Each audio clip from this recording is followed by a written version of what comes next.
দেশের বাইরে থেকে যারা আজকে আমার ভিডিওটি কন্টিনিউ করেছে প্রত্যেককেই gardener tips with Kamal YouTube চ্যানেলে স্বাগতম।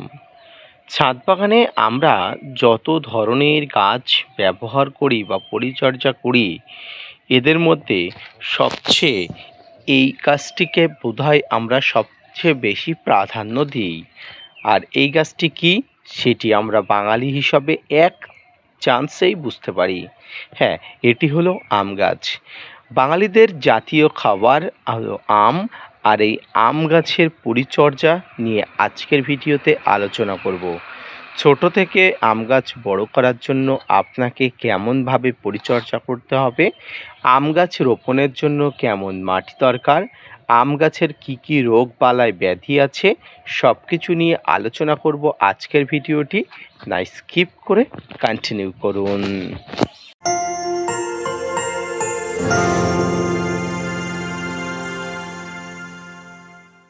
দর্শক এবং শ্রোতা বন্ধুরা, দেশ এবং দেশের বাইরে থেকে যে যেখান থেকে আজকে আমার ভিডিওটি কন্টিনিউ করেছেন, প্রত্যেককে নমস্কার, সালাম, আদাব জানিয়ে আজকের ছোট্ট উপস্থাপনাটি শুরু করছি।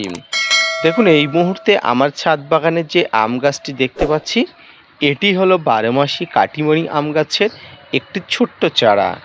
এই গাছটি আমি রোপণ করেছি একটি ছোট্ট পলিথিনের পেপারে।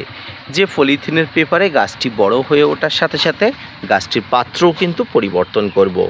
আর এই মুহূর্তে গাছটির বয়স প্রায় 1 বছরের কাছাকাছি। আমি আমার ছাদ বাগানে এই গাছটি 1 বছর যাবৎ এই পাত্রটি রেখেছি, তার কারণ গাছটিতে যখন তখন পাত্র চেঞ্জ বা পাত্র পরিবর্তন করা যায় না। পাত্র চেঞ্জ বা পরিবর্তন করার জন্য আপনাকে গাছের উপরে নির্ভর করতে হয়, গাছের গ্রোথ কতটা হচ্ছে তাতে নির্ভর করতে হয়। তো প্রথমেই বলি, ছাদ বাগানে আম গাছকে বৃদ্ধি বা বাড়ানোর জন্য আপনাকে গাছের সঠিকভাবে পরিচর্যা করা প্রয়োজন। এই যে গাছটি দেখতে পাচ্ছেন, এই গাছটি সঠিকভাবে বৃদ্ধি ভালো স্বাস্থ্যের জন্য দরকার সঠিক খাবার। তো তার জন্য আপনার প্রথম থেকে অর্থাৎ আম গাছের রোপণ থেকে পরিচর্যা শুরু করতে হবে। আম গাছের বৃদ্ধির জন্য আপনাকে ভালো মাটি নির্বাচন করতে হবে। ভালো মাটি বলতে কি আপনাকে বিদেশি মাটি বলতে বলেছি এমনটা নাই। ভালো মাটি বলতে আপনাকে এটাই বলতে চাইলাম যে আম গাছের যে মাটিতে খাবারের উপযোগী সব ধরনের উপাদান থাকে, অর্থাৎ যে মাটিতে গাছের মিশ্র এবং জৈব রাসায়নিক খাবার, ম্যাক্রো এবং মাইক্রো রাসায়নিক খাবার সব ধরনের উপাদানগুলো থাকে, সেই খাবারটিকেই কিন্তু ভালো রাসায়নিক খাবার বলা হয়। তো এই খাবার কোন কোন মাটিতে থাকে? আম গাছের বৃদ্ধির জন্য যে খাবারগুলো, সেই খাবারগুলো বেলেযুক্ত দোআঁশ বা বেলেযুক্ত এঁটেল মাটিতেই কিন্তু ভালো লাগে। তো এই বেলেযুক্ত দোআঁশ বা বেলেযুক্ত এঁটেল মাটি আপনাকে প্রথম নির্বাচন করতে হবে। এরপরে যদি আপনি একটা ছোট্ট গাছ নিয়ে আসেন, ছোট্ট পাত্র, বড় গাছ নিয়ে আসে বড় পাত্র নির্বাচন করবেন। পাত্র নির্বাচন করার পরে আপনাকে মাটিতে কিছু খাবার মিশিয়ে নিতে হবে যদি আপনি এক্সপেরিয়েন্স ছাদ বাগানি হন।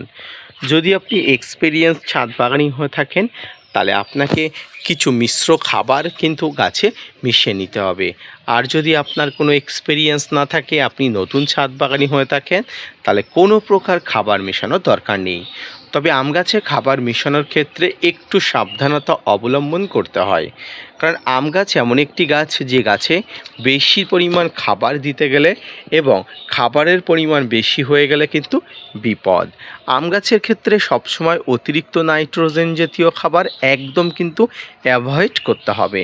অতিরিক্ত নাইট্রোজেন যখনই আম গাছে বেশি হয়ে যাবে, ছোট আম গাছ মারা যাওয়ার সম্ভাবনা, আম গাছের পাতা কুঁকড়ে যাওয়া, পাতার কিনারা এভাবে কিন্তু হলুদ হয়ে যাওয়া এবং নষ্ট হয়ে যাওয়ার মতো অবস্থা তৈরি হয়। কারণ মাটিতে প্রচণ্ড পরিমাণ নাইট্রোজেন তৈরি হয়, আর নাইট্রোজেন মাটিতে তৈরি হওয়া মানে নাইট্রোজেন টক্সিসিটি তৈরি হয়। নাইট্রোজেন টক্সিসিটি যখন তৈরি হয়, তখন কিন্তু মাটিতে নানা এফেক্টিভ সমস্যা তৈরি হয়, এতে গাছ অনেক সমস্যায় পড়ে। তাই আম গাছে যে কোনো এক প্রকার নাইট্রোজেন ঘটিত পদার্থ সবসময় ব্যবহার করা উচিত। অধিক পরিমাণ নাইট্রোজেন ঘটিত খাবার একসঙ্গে আম গাছের গোড়াতে একদম দেওয়া চলবে না। আম গাছের গোড়াতে রাসায়নিক এবং মিশ্র খাবার একসঙ্গে না দেওয়াই ভালো। তাই যখনই আপনি গাছ রোপণ করবেন যে কোনো জৈব বা রাসায়নিক খাবার দিতে চাইলে দিতে পারেন, আর না দিতে চাইলে কোনো প্রকার কোনো সমস্যা নেই। আম গাছের মাটিতে আপনাকে যে খাবারগুলো ব্যবহার করা যাবে না তার মধ্যে অন্যতম হলো খোল জাতীয় পদার্থ। খোল অর্থাৎ নিম খোল, সর্ষের খোল, বাদাম খোল, এই 3 জাতীয় খোল একদম আম গাছ থেকে একদম দূরত্ব বজায় করে রেখে দিতে হবে, কারণ এই 3 জাতীয় খোল কিন্তু আম গাছের জন্য সমূহ বিপদ ডেকে আনে। তাই এই খোল জাতীয় পদার্থ থেকে আম গাছকে একদম দূরে রেখে দিতে হবে। এবারে সে আম গাছের ছোটো থেকে বিভিন্ন রোগ বালাই ব্যাধি আছে যেগুলোকে নিরাময় করতে হবে। এর জন্য আপনাকে মাটিতে মাঝে মাঝে ফাঙ্গিসাইড ব্যবহার করতে হবে। যে কোনো মানের যে কোনো মাত্রার ফাঙ্গিসাইড মাটিতে মাঝে মাঝে গুলে আপনি দেবেন, এতে শিকড় এফেক্ট হওয়ার সম্ভাবনা অনেক অংশে কমে যাবে। এর পাশাপাশি আপনাকে ব্যবহার করতে হবে নানা ধরনের ফাঙ্গিসাইড এবং কীটনাশক গাছের পাতাতে, কাণ্ডেতে, শাখা পোশাকাতে এবং ডালে, কারণ গাছের নানা প্রকার সমস্যা ঘটতে পারে। নানা প্রকার সমস্যার সমাধানের জন্য এটির ব্যবহার করতে হবে। আম গাছের গোড়াতে খাবার প্রতি 3 মাস অন্তর অন্তর দিতে হয়। আপনি যদি ছোট গাছ রোপণ করেন তাহলে সেই অনুযায়ী খাবার দেবেন, বড় গাছ রোপণ করলে সেই অনুযায়ী খাবার দেওয়া যায়, তবে 3 মাসের আগে কোনোভাবেই খাবার দেওয়া চলবে না। সঠিক খাবার, সঠিক পরিচর্যার ফলে আম গাছের যে গাছগুলো সঠিকভাবে বৃদ্ধি হয়ে উঠবে, বড় হয়ে উঠবে, সেটি হলো এমন।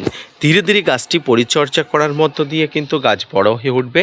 গাছের কচি পাতা আসলে একটু সাবধানতা অবলম্বন করবেন, কারণ কচি পাতাকে আক্রমণ করার জন্য অনেক ধরনের পদার্থ থাকে এবং অনেক ধরনের পতঙ্গ থাকে, যেগুলো আম গাছকে সরাসরি আক্রমণ করতে সাহায্য করে।